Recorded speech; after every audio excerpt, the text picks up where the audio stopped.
ഇത് നമ്മളെ red lady പപ്പായയുടെ കുരു മുളപ്പിച്ച തൈയാണ്. ഇത് നമ്മളിവിടെ ഫസ്റ്റ് ജനറേഷൻ, അത് F1 വെറൈറ്റിയില് പപ്പായയുടെ സീഡ് എന്ന് പറഞ്ഞാൽ ഭയങ്കര വിലയുള്ള സീഡാണ്. അത് ഏകദേശം ഒരു 10 ഗ്രാം സീഡിനൊക്കെയുള്ള വിലയെന്ന് കേട്ട് കഴിഞ്ഞാൽ 4000 രൂപയ്ക്ക് അടുത്ത് വിലയുണ്ട്. ആ 10 ഗ്രാമിന്റെ റെഡ് ലേഡി പപ്പായയുടെ കുരു ഇട്ടിപ്പം മുളച്ച് വന്ന എത്ര പ്ലാന്റ് ആണെന്ന് നോക്കിയതാണ്ടേ. ഏകദേശം ഇത്രയും പ്ലാന്റ് ആണ് നമുക്ക് ഇപ്പം കിട്ടിയേക്കുന്നത്. ഏകദേശം ഒരു 10, 50, 60 പ്ലാന്റ് അല്ലെ ഒരു 100 പ്ലാന്റ്. ഈ പപ്പായയുടെ റെഡ് ലേഡി സീഡ് പൂനെന്ന് വരുന്ന സീഡാണ്, നല്ല വിലയുള്ള സീഡാണ്. ഇത് നമ്മള് 4000 രൂപ കൊടുത്ത് മേടിച്ച്, ഏകദേശം അതായത് പോസ്റ്റൽ ചാർജും എല്ലാം കൂടെ ചേർത്ത് ഏകദേശം 4000 രൂപയോളം കൊടുത്ത് മേടിച്ചപ്പം നമുക്ക് കിട്ടിയ പച്ചക്കറി, അതായത് നല്ല നല്ല ഫ്രഷ് പ്ലാന്റ് ആകെ നമുക്ക് കിട്ടിയേക്കുന്നത് ഇത്രയും പ്ലാന്റ് ആണ്. നമ്മളിത് കാണിച്ചു തന്നതെന്ന് പറഞ്ഞു കഴിഞ്ഞാല് ഒരുപാട് പേര് പറയും പപ്പായ റെഡ് ലേഡി വിലക്കുറവാ. ഈ വിലക്കുറവ് എന്ന് പറഞ്ഞാൽ നമ്മളെ നാടൻ കടകളിൽ നിന്ന് മേടിക്കുന്ന സാധാ പപ്പായ റെഡ് ലേഡിക്ക് ഒരുപാട് കുരുവൊന്നും കാണത്തില്ല.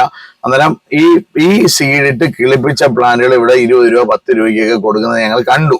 അന്നേരം അത് കൊണ്ട് മാത്രമാണ് നിങ്ങളെ കാണിക്കാൻ വേണ്ടി ഇത്രയും നല്ലൊരു വില കൊടുത്ത് ഇത്രയും വലിയൊരു പാക്കറ്റ് മേടിച്ച് അതിനകത്തുനിന്ന് കിളിപ്പിച്ച് അതിന്റെ റിസൾട്ടാണ് നമ്മളിപ്പോൾ കാണിച്ചു തരുന്നത്. നമ്മൾ പ്ലാന്റ് മേടിച്ച് വെക്കുമ്പം റെഡ് ലേഡി പപ്പായ വിലയുണ്ട് നമ്മൾ പ്രത്യേകം പറയുന്നതിന്റെ കാര്യം ഇതാണ്. റെഡ് ലേഡി പപ്പായ ഒരുപാട് കാര്യം ഉണ്ട് കേട്ടോ. ഇന്ന് നമ്മൾ വീഡിയോയിൽ കുറെ കാര്യങ്ങൾ പറയാനുണ്ട്. ഇപ്പം ഒരുപാട് പേര് ചോദിക്കും ഇതിനകത്ത് എല്ലാത്തിനും വില പറയാത്തത് ഇതാണ് കാര്യം. അതായത് ചിലപ്പോൾ നമുക്ക് പ്രൊഡക്ഷൻ ചെയ്യുമ്പോൾ പ്ലാന്റ് കുറച്ചേ കിട്ടത്തുള്ളൂ. അതേപോലെ തന്നെ പല സമയത്തും വരുമ്പം, അതായത് പുറന്നു വരുന്ന പ്ലാന്റുകളൊക്കെ ആണെന്നുണ്ടെങ്കിൽ വരുമ്പം എന്താ പറയാ, ചില സമയങ്ങളിലൊക്കെ പ്ലാന്റിന് വില മാറിപ്പോയി. അതായത് നമ്മളെ നഴ്സറിയിൽ വരിക, വന്ന് നമുക്ക് നോക്കുക, ആവശ്യമുള്ള പ്ലാന്റുകൾ നിങ്ങൾക്ക് വില മാന്യമായിട്ടുള്ള വിലയാണ് എന്ന് തോന്നുന്നത് മാത്രം മേടിച്ചാൽ മതി. അത് എടുത്തു പറയേണ്ട ഒരു കാര്യമാണ്. കമന്റിൽ എന്താ വില പറയാത്തതെന്ന് 2-3 ചേട്ടന്മാർ ചോദിച്ചുകൊണ്ട് പ്രത്യേകം എടുത്ത് പറഞ്ഞതാണ്. ഓക്കെ, രണ്ടാമത് അതവിടെ നിൽക്കട്ടെ. രണ്ടാമത്തത്, ഈ പ്ലാന്റിന് ഇച്ചിരി വളർന്നു വരുമ്പം ഇതിനകത്ത് കുറച്ച് ഡാമേജും ഫംഗസും ഒക്കെ വന്ന് പോകാനുള്ള സാധ്യത കൂടുതലാണ്. അതാണ് ഇപ്പം തന്നെ ഇതിനകത്തോട്ട് നോക്കുകയാണെന്നുണ്ടെങ്കിൽ ഇവിടെയൊക്കെ കണ്ടില്ലേ, ഇതൊക്കെ പോയതാണ്. ഇതിനകത്ത് ഇനി പോകാനും ഉണ്ട്. അതിനെ ഫംഗസ് വരാതിരിക്കാൻ വേണ്ടി നമ്മൾ കറക്റ്റായിട്ടൊരു ഫംഗിസൈഡ് കൊടുത്തിരിക്കണം. അല്ലാതെ എന്താ പറയുക, ഉള്ളിത്തൊലിയും അതേപോലെ തന്നെ മാത്രം ഇട്ടുകൊണ്ട് പരിപാടി നടക്കത്തില്ല. ഫംഗസ് വരാതിരിക്കാൻ ഫംഗിസൈഡ് കൊടുത്തിരിക്കണം. അതിന് വേണ്ടിയിട്ടാണ് ഒരുപാട് കെമിക്കൽ അല്ലാത്ത ഫംഗിസൈഡുകൾ നമ്മളെ വിപണിയിൽ ഇപ്പം യാദർച്ഛികമായിട്ട് കിട്ടുന്നുണ്ട്. അതേപോലെ തന്നെ ഒരുപാട് പേര് പറയുന്നതാണ് മീലി ബഗിന് ഉള്ള ഒരു ചെയ്യാൻ പറ്റുന്ന ഒരു മരുന്ന് എന്തുവാണെന്നോ. വെള്ളപ്പൂച്ചി പോലെ നല്ല ദേഹത്തൊരുമാതിരിയില്ല, എന്താ പറയുക, അപ്പപ്പം താടി കണക്ക് പൂടയൊക്കെ ആയിട്ട് നടക്കുന്ന ഒരു സാധനമാണ് മീലി ബഗ്.